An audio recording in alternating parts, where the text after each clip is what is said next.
আমি বাবা হ্যাঁ দাঁড়া হ্যাঁ গুড গুড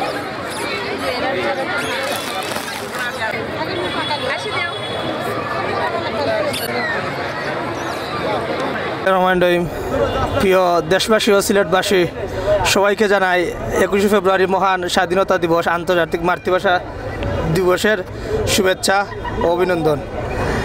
আজকের এই দিনে 1952 সালে পাকিস্তান বাহিনী যখন বলেছিল যে 144 যারা জারি ভঙ্গ করলে হত্যা করবে, তখন এটাকে উপেক্ষা করে আমাদের রফিক, সালাম, জব্বার, বরকত, শফিউল নাম না জানা অনেকে বুকের তাজা রক্ত দিয়ে এই ভাষা মাতৃভাষাকে রক্ষা করেছে।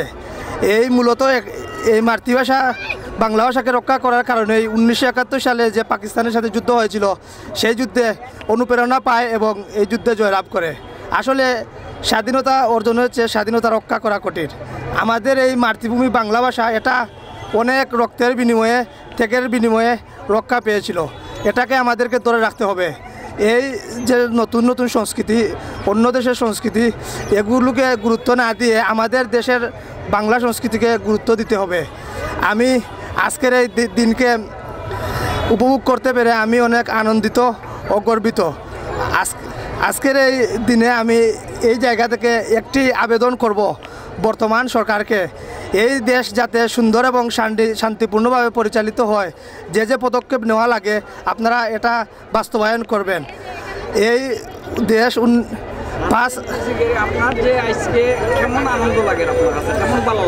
আমার খুব ভালো লাগতেছে এবং কষ্ট লাগতেছে কয়েকটি কারণে।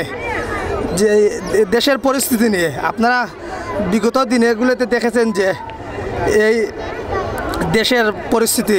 গত বুধবারে আমাদের যে এমসি কলেজে একজন শিক্ষার্থীকে অন্য শিক্ষার্থীরা ঘরের ভিতরে রড দিয়ে পিটিয়েছে ফেসবুকে কমেন্ট করার জেরে। আমি স্পষ্ট কথা বলতে চাই, এই দেশে সবার স্বাধীনতা আছে, ব্যক্তিত্ব আছে।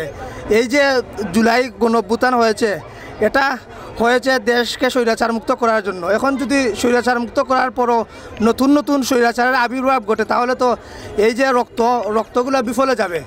তাই আমি বিশেষ অনুরোধ করব বর্তমান সরকারকে সুষ্ঠু একটা নির্বাচন দিয়ে এই দেশকে শান্তিপূর্ণ দিকে এগিয়ে নিয়ে যাওয়ার জন্য।